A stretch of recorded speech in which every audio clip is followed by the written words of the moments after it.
विश्वास कीजिए, विश्वास कीजिए।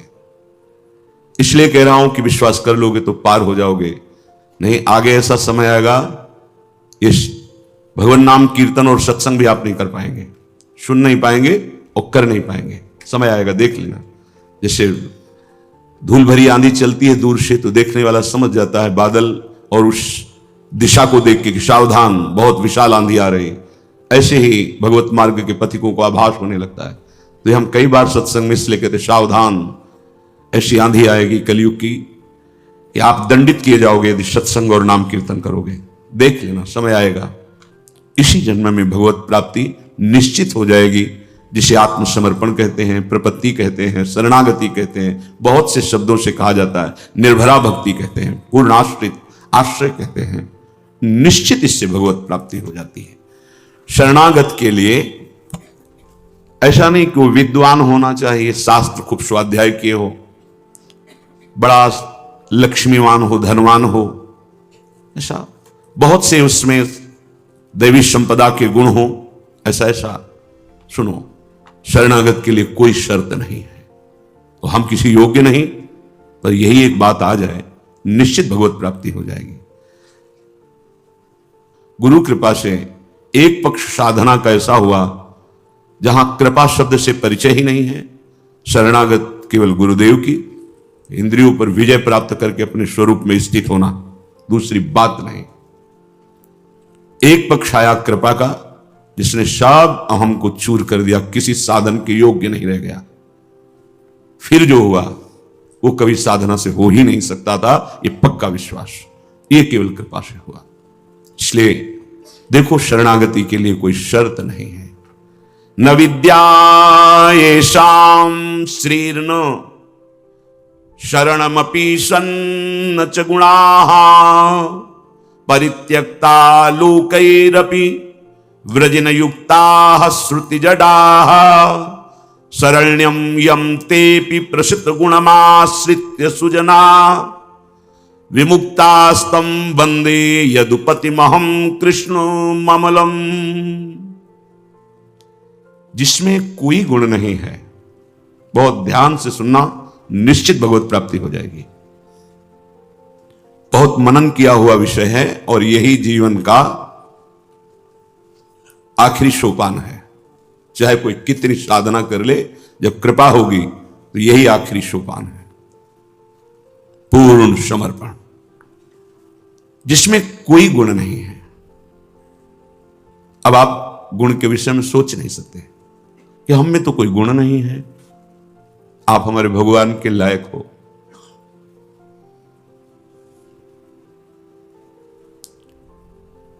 प्रभु जैसा कृपा करने वाला अभी परिचय नहीं मिला है, इसलिए क्यों में नाना प्रकार के आरोप सच्चिदानंद प्रभु में आपकी बुद्धि करके आपको अधर्माचरण में लगाती है। नहीं, करुणा के समुद्र हैं, कृपालुता बरसती रहती है। कैसे? न विद्या येषां श्रीर्न शरणमपि सन्न च गुणाः। कोई उसके पास ज्ञान नहीं है, विद्या नहीं है। हम भगवत प्राप्ति की बात कर रहे हैं कि ऐसे को भी शरणागति सीधे भगवान से मिला देती है, जिसके पास कोई विद्या नहीं है। अगर आप बहुत विद्वान हैं और अहम है आपको, तो साधारण भक्ति भी नहीं आएगी, भगवत साक्षात्कार तो बात जाने दो। विद्या रूप महत्व कुल धन यौवन अभिमान, ये षटकंटक देखे जहां राह न भक्ति निदान। भक्ति आ ही नहीं सकती, थोड़ी बारी अगर होगी भी तो चली जाएगी। विद्या का अभिमान जिसके अंदर होता है, भक्ति नहीं होती। मानो जो शरणागत होने जा रहा है उसमें कोई विद्या नहीं है, कोई ज्ञान नहीं है, और ना उसके पास शरीर धन है, वो धनी भी नहीं है, और उसको कोई पसंद नहीं करता है, कोई सहारा नहीं देता। ये बहुत बढ़िया बात है। भगवान कृपा करे और हमें हर जगह से ठोकर मिले। ये बात विषय पुरुष के समझ में नहीं आएगी। कोई हमें आदर न दे, कोई हमें अपना कहने वाला ना हो, तो हमारा मन भाग पड़ेगा गोविंद की तरफ, क्योंकि ये बिना सहारा लिए चल नहीं सकता। हृदय का एक विषय है, वो किसी न किसी का सहारा लेके ही चलता है। किसी व्यसन का, किसी व्यक्ति का, किसी भोग का, किसी न किसी को देख लो आप हृदय से।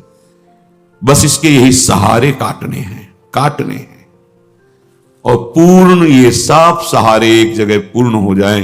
भगवान का सहारा, लाडली जू का सहारा, जिसके पास न विद्या है, न कोई गुण है, न धन है और न कोई सहारा देने वाला है, वो जिसकी तरफ देखता है सब ठोकर मार देते हैं।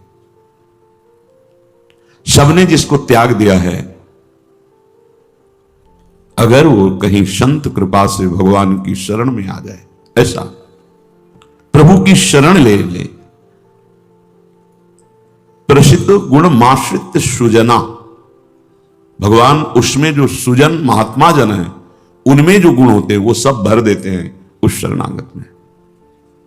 दिव्यता आ जाती है और विश्व विख्यात उसे कर देते हैं।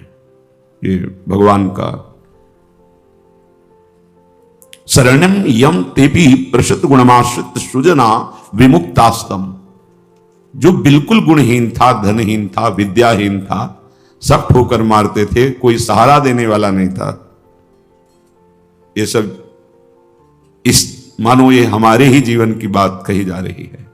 हम सब अगर आप भ्रम से मान रहे हैं कि आप में कुछ है, अपने तो इस जीवन जो लिखा है वही जीवन था, कुछ नहीं, किसी योग्य नहीं, तो क्या कह रहे?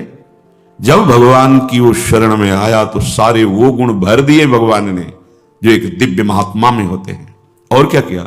उसे विश्व विख्यात कर दिया। और क्या किया? बोले विमुक्ताश्रम, जो जीवन मुक्त महापुरुषों की स्थिति, वो स्थिति प्रदान कर दी, किसी अन्य साधन से नहीं, एकमात्र शरणागति से। ऐसे हैं हमारे भगवान श्री कृष्ण। मैं प्रणाम करता हूं। वंदे यदुपति महम कृष्ण ममलम। निर्मल बना करके जीवन मुक्त परमहंसों की स्थिति प्रदान कर भगवान को देने में कोई दुर्लभ बात है क्या? शरणागति, ये मत भटको इधर उधर। शरणागति बहुत जोर का विषय है, ये समझना है।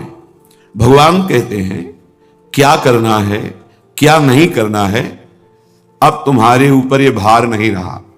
बहुत ध्यान से सुनोगे तो आनंद आ जाएगा।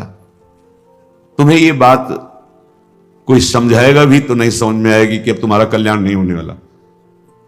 अरे ऐसा ऐसा करे तब जीवन मुक्त होता है। आपको विश्वास नहीं मानना, यहां बात सुनो और उसको बैठा लो। क्या करना है, क्या नहीं करना है, ये तुम्हारी जिम्मेवारी खत्म। अब वो क्या कराना है, कहां पहुंचाना है, ये जिम्मेवारी प्रभु की हो गई, क्योंकि आप शरणागत हैं। बिल्कुल बैठा लेना हृदय में, कभी डरना नहीं, कभी संशय मत करना। बहुत सुंदर मनन की हुई बात कह रहे हैं।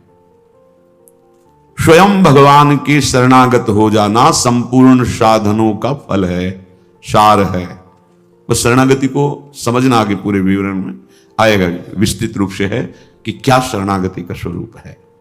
शरणागत हो जाना प्रभु के संपूर्ण साधनों का फल है, सार है। जैसे भक्ति के 9 विशेष स्वरूप हैं, श्रवणम, कीर्तनम, स्मरणम, विष्णुपाद सेवनम, अर्चनम, वंदनम, दास्यम, सख्य।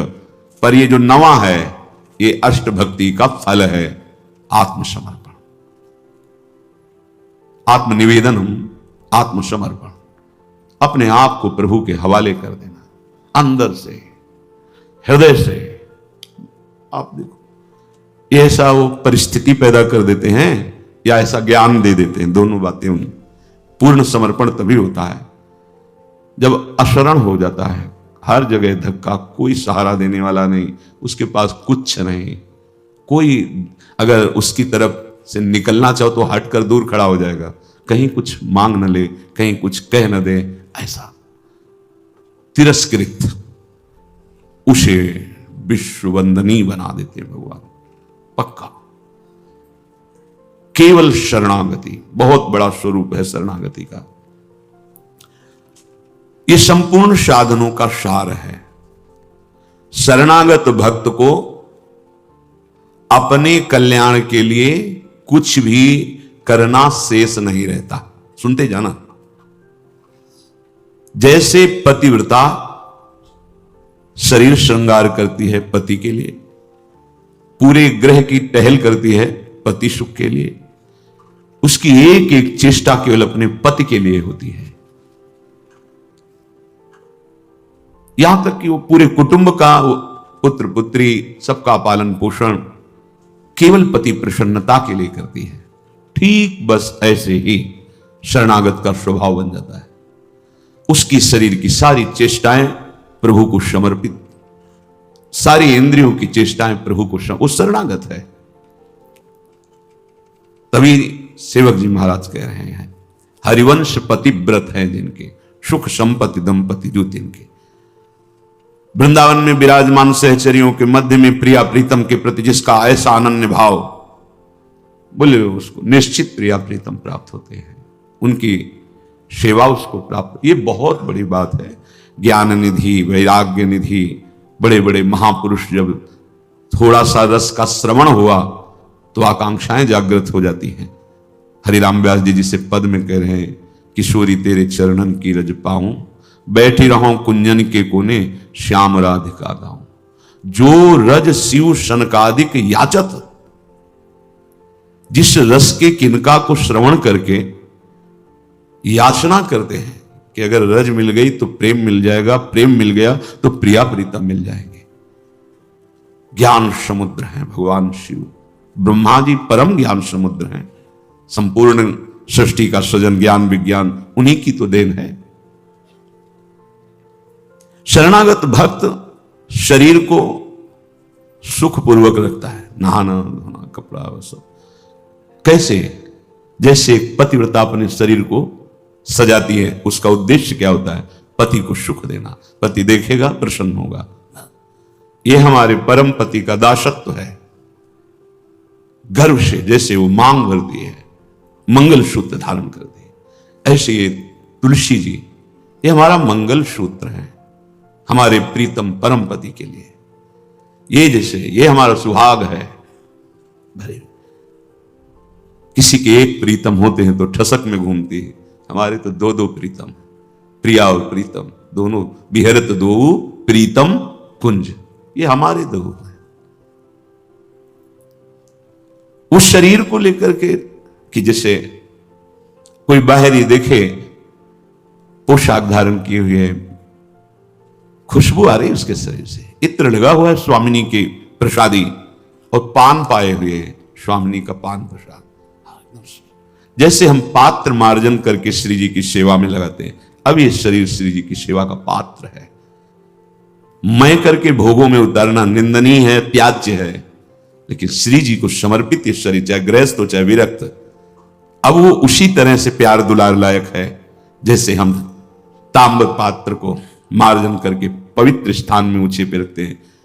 क्यों? क्योंकि श्री जी की सेवा में आएगा तो ये श्री जी की सेवा पात्र हो गया। शरणागत का चिंतन कैसा होता है? इसीलिए तुम बाहरी त्याग तो देख सकते हो लेकिन आंतरिक समर्पण नहीं देख सकते हो। जो प्रभु के शरणागत हो जाता है उसकी कोई जाति नहीं होती, उसका कोई गोत्र नहीं होता, कुल नहीं होता उसका कोई, उसका वही कुल होता है, वही जाति होती है, वो गोत्र होता है जहां समर्पित हो जाता है।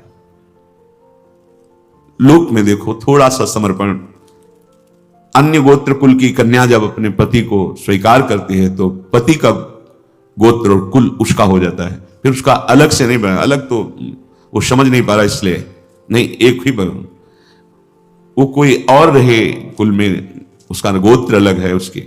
और वो जब पति को स्वीकार हुई तो पति के गोत्र में गोत्र मिल गया, पति के कुल में कुल मिल गया, अब उसका अलग से कुल गोत्र नहीं। जैसे नदियां जब अलग रहती हैं तो नाम अलग होता है, जब समुद्र में मिल जाती है तो एक ही शब्द हो जाता है समुद्र, ना नदी का नाम रह गया ना रूप रह गया। ऐसे ही प्रेम समुद्र प्रियालाल के शरणागत का गोत्र प्रियालाल है, कुल प्रियालाल है, जाति प्रियालाल है। इसलिए हमारे प्रियालाल की शरणागति में कभी किसी से नहीं पूछा जाता आपका गोत्र क्या है, कुल क्या है, कौन सी, हमें इससे नहीं।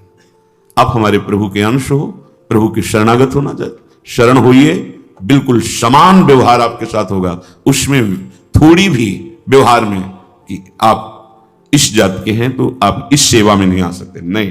देखो ना, किसी का परिचय नहीं कि आप किस जाति के हो, किसी का परिचय नहीं। 10 वर्ष से आप सेवा में हो, किसी का परिचय नहीं। ये यहां मात्र नहीं, मात है आप प्रभु के हो, बस प्रभु के हो के अपने जीवन को प्रभुमय बना दो। सेवक जी महाराज कहते, श्री हरिवंश सुगोत कुल देव जाति हरिवंश। हरिवंश का तात्पर्य वृंदावन में विराजमान सहचरियों के मध्य में प्रिया प्रीतम, यही हमारे गोत्र हैं, यही हमारे कुल है, यही हमारी जाति है, यही हमारी साधन है, यही हमारी सिद्धि है। श्री हरिवंश सुगोत कुल देव जाति हरिवंश, श्री हरिवंश स्वरूप हित रिद्धि सिद्धि हरिवंश, सब कुछ प्रिया प्रीतम। ऐसे ही प्रभु के चरणों में समर्पित जो हो जाता है वो निश्चिंत हो जाता है, निर्भय हो जाता है, निशोक हो जाता है, निशंक हो जाता है। उसके हृदय में किसी भी तरह की कोई चिंता, भय, शोक ये नहीं रह जाता है। पर यह होता वही उसी को है जो संपूर्ण आश्रयों का त्याग करके एकमात्र भरोसा ले लेता है प्रियालाल का, प्रभु का। अब ध्यान से सुनना, जब प्रभु के आप आश्रित हो गए तो अब तुम्हारे अंदर ये चिंता, ये शोक नहीं होना चाहिए कि अभी मेरे अंदर तो भाव सुधरे नहीं। बहुत सुंदर विषय है, हमें कोई उन्नति तो दिखाई दे नहीं रही है। हमारा शरीर भी, समर्पण किसको कहते हैं, शरणागत किसके हुए हो, किस बात के शरणागत हुए हो? ये देखो, शरणागत का प्रधान साधन भगवत प्रेमी महात्माओं के संग से ये होती शरणागति। हनुमान जी नाम जपते, भगवत आश्रित, ऐसे नाम जापक भगवत आश्रित विभीषण जी ने जब हनुमान जी को देखा, उसी समय निश्चित हो गया कि प्रभु ने मुझे स्वीकार किया, और उसी समय से नींव पड़ गई कि अब प्रगट में प्रभु की शरणागति हो जाएगी। नहीं तो साधन तो चल ही रहा था विभीषण जी का, लेकिन शरणागति की बात नहीं थी। परम नाम जापक, परम आश्रित हनुमान जी के दर्शन संभाषण से हृदय प्रफुल्लित हो गया कि प्रभु मुझको भी स्वीकार कर लेंगे। अंततो गत्वा विभीषण की शरणागति पुष्ट हुई, भगवान स्वयं स्वीकार किए। शरणागति होती ही संत कृपा से है। अगर महापुरुषों का संग न मिले तो यहां तक पहुंच ही नहीं हो पाएगी, विविध साधनों के जाल में फंसे रहोगे। बहुत ध्यान देने की, हम लोग यही परेशान होते रहते हैं। हमारे भाव नहीं बढ़े, हमारी वृत्तियां नहीं सुधरी। भगवद आश्रित हो, नाम जब चल रहा है ये पकड़ना है तुम्हें, यही शरणागति का स्वरूप है। आश्रित है और नाम जप। अब हमारे भाव बढ़े ना बढ़े, वृत्तियां ठीक हो ना ठीक हो, यह हमारा विषय नहीं है। बहुत महापुरुषों के वचन है और ये हृदय की बात कह रहा हूं। जब साधना के समय कहते तो हम यही कहते कि हम तो अब अपने हृदय की बताएं, बस हम इतना ही साधन अब जानते हैं। जब दाम में छोटी कुटिया, महाराज जी इसका मतलब मैं नहीं समझ पा रहा। करते तो हम लोग भी ऐसे हैं, पर मतलब कुछ फर्क तो, मतलब इसका मतलब क्या? हम कहते देखो मतलब तो नहीं समझा सकते, पर इतना कह सकते हैं कि जबान से अगर कुछ निकला तो श्री जी, शरीर से कुछ हुआ तो श्री जी की इच्छा। अब न इच्छा रह गई है और न मैं रह गया है, वो सब समर्पित हो गया है। अब कैसे कब कहां हुआ पता नहीं चला। जैसे तुम्हारे किशोर अवस्था में मूंछ किस तारीख को निकली पता चला?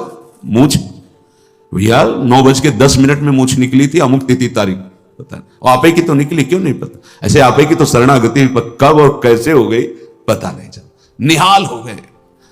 सच्ची कहते जो दहाड़ते हैं ना, ये शरणागति है। शरणागति, सिर्फ शरणागति, मेरी लाडली की शरणागति।